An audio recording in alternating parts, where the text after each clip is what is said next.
महाराष्ट्रातल्या बांधकाम कामगारांच्या कायद्यासंदर्भात हे सरकार त्यातील एकाही कलमाची बाबीची अंमलबजावणी करावयास तयार नाही। तरीही या महाराष्ट्रातल्या 60 लाख बांधकाम कामगारांना राग येत नाही। 60 लाख बांधकाम कामगारांनी नोंदणी केलेली आहे हे सांगायला सुद्धा आता आम्हाला कसं तरीच होतं अशी स्थिती आहे। कारण बांधकाम कामगार विषयक जे मंडळ आहे, बोर्ड आहे, ते भारत सरकारने एक स्वतंत्र कायदा करून तयार केलेला आहे। बांधकाम कामगारांच्यासाठी कर रूपाने इतर सर्व योजना राबवल्या जातात त्याच्यापेक्षा वेगळा उपकर हा घेतला जातो। प्रत्येक सरकारी, निमसरकारी, खाजगी बांधकामावर 1% सेस उपकर लावलेला आहे। ती रक्कम जी सरकारकडे जमा होती ती कामगारांच्या श्रमाची आहे। कामगारांच्या हितासाठी काही कल्याणकारी योजना राबवाव्यात म्हणून इमारत बांधणाऱ्या व्यवस्थापकाने ही 1% रक्कम बोर्डाकडे जमा केलेली आहे। नाही जमा केली तर त्यांना कंप्लीशन सर्टिफिकेट बऱ्याच वेळा मिळत नाही। अजूनही ज्या प्रमाणात उपकर गोळा झाला पाहिजे त्या प्रमाणात महाराष्ट्रामध्ये होत नाही। तरी सुद्धा सरासरी 2000 कोटीपेक्षा जास्त दरमहा हा उपकर जमा होतो। आता आम्ही 1 दिवसाचं उपोषण केलं आझाद मैदानमध्ये 16 सप्टेंबर रोजी आणि ते उपोषणाच्या वतीनं ज्या कार्यकर्त्यांनी कामगार मंत्र्यांना निवेदन दिलं त्याबद्दल कामगार मंत्र्यांची भूमिका ही इतकी संताप आणणारी आहे। त्यांनी सरळ सरळ कामगारांच्या सगळ्या मागण्या धुडकावून लावल्या। कार्यकर्त्यांनी सांगितलं की आम्हाला मुंबई हायकोर्ट प्रमाणे तुम्ही सानुग्रह अनुदान द्या, बोनस द्या। त्यांनी सांगितलं आमच्याकडे पैसेच नाही। पैसे का नाहीत, किती पैसे मंडळाकडे जमा आहेत हे मात्र सांगायची त्यांची तयारी नाही। नंबर 2, त्यांनी ज्या आमदारांना दिलेले आहेत अधिकार, खरं म्हणजे सगळ्या आमदारांना हे माहिती आहे की नाही अजून माहिती नाही। आमदार आता बांधकाम कामगारांचे कुठले अर्ज मंजूर करायचे आणि कुठले नाही हे ठरवणार आणि याला काही कायद्याचा अधिकार नाही।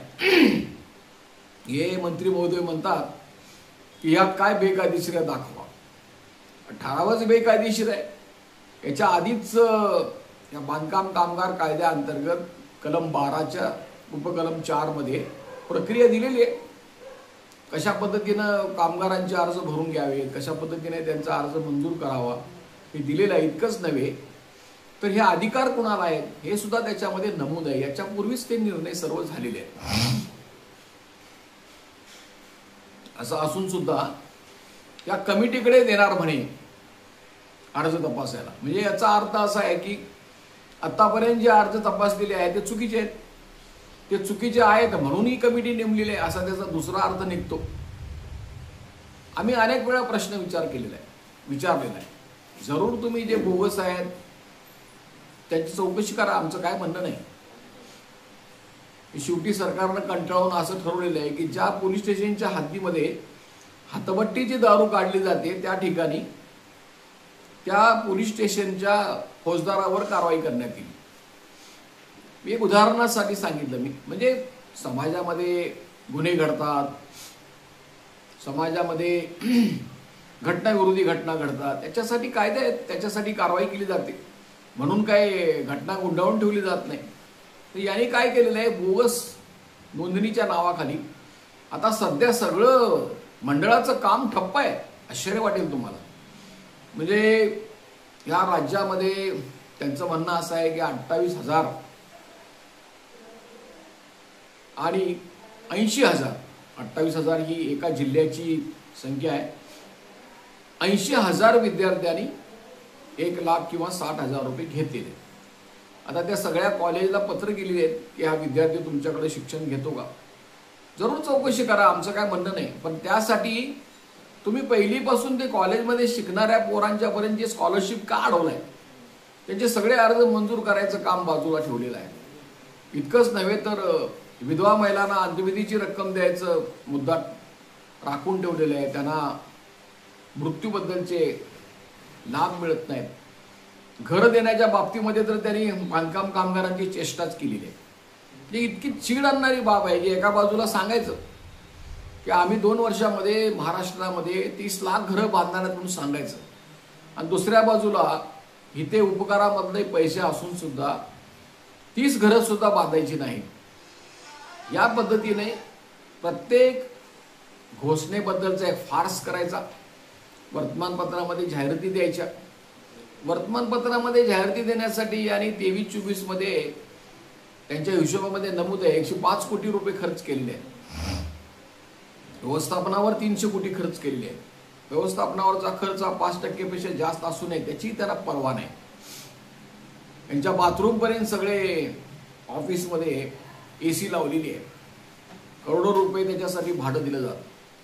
तर हे जे सगळं आहे याच्याशिवाय आणखीन एक असं आहे की बेकायदेशीर टेंडर्स आहेत. भारत सरकारचं म्हणणं असं आहे की तुम्ही वस्तुरूपाने कामगारांना काही भेट देऊ नका, डायरेक्ट तुम्ही बँकेमधून पैसे ट्रान्सफर झाले पाहिजे असं भारत सरकारचं पत्र आहे, आदेश आहे. हे सगळं डावलून सध्या स्वतःची वाहवा करून घेतली जाते, फोटो काढून घेतले जातात. म्हणजे एखाद्या चोराबरोबर फोटो काढावे तसे या कंत्राटदारांना करोडो रुपयाची लूट करून देऊन परत त्यांचेच फोटो त्यांच्याबरोबर त्या योजनांचं कौतुक करायचं, हे सगळं सुरू आहे. तर याच्याबद्दल बांधकाम कामगारांनी जागं झालं पाहिजे. त्यांना राग येत नाही याचं आश्चर्य वाटतं. हे समजून घ्यायची त्यांची तयारी नाही. त्यांना एवढंच वाटतं की मी अर्ज केलेला आहे, माझा अर्ज मंजूर झाला पाहिजे, बाकीचं काय व्हायचं ते होऊ द्या. परंतु ते ह्या सगळ्या वस्तुरूपाने वाटपामध्ये, भांड्यामध्ये, संचामध्ये, मध्यान्ह भोजनमध्ये हे सगळं यांचं चक्र आहे ते सगळं अडकलेलं आहे. यांचा प्रत्येक अधिकारी आज त्याला या पद्धतीचा हिशोब करावा लागत आहे. प्रामाणिक अधिकारी असेल तर त्याला त्याच्याशी आम्ही कसं अडकणार नाही याचं विवेचना आहे. जो प्रामाणिक नाही त्याचा आपण बघतोच आहोत. एकेकाच्या घरातून करोडो रुपयांच्या नोटा बाहेर पडतायत. तर हे जे सगळं आहे हे कामगारांनी आवाज उठवला पाहिजे. आंदोलन करण्याची आवश्यकता आहे. आणि आता फक्त आंदोलन आम्ही करणार नाही, ज्यांना सगळे कामगार जागे होईपर्यंत आम्ही कायदेशीर मार्गाचा सुद्धा अवलंब करणार आहोत. याच्यापूर्वी आम्ही मुंबई उच्च न्यायालयामध्ये 2 केसेस जिंकलेले आहेत. याच्यानंतरही आम्ही आता हायकोर्टमध्ये केसेस दाखल करणार आहोत. आम्ही हे जे आमदारांना अधिकार देण्याचं जे सरकारचा निर्णय आहे तो आमदारांना तर त्यांनी विचारावा, त्यांना तो मान्य आहे का. म्हणजे उद्या बोगस कोणी जर काय नोंदणी करून पैसे घेतले तर त्या आमदारांनीच घेतले असं सुद्धा लोक म्हणायला मागं पुढं करणार नाही. तर त्यांना आम्ही आता चॅलेंज देणार आहोत. हा निर्णय चुकीचा आहे. इतर बऱ्याच गोष्टी आहेत. हळूहळू आम्ही आंदोलनाच्या मार्गाबरोबरच न्यायालयीन लढाईची तयारी करीत आहोत. म्हणून यापुढे आपल्याला प्रत्येक जिल्ह्यामध्ये आंदोलन करावी लागतील, संघटित व्हावं लागेल. तुम्ही विना संघटना राहू नका.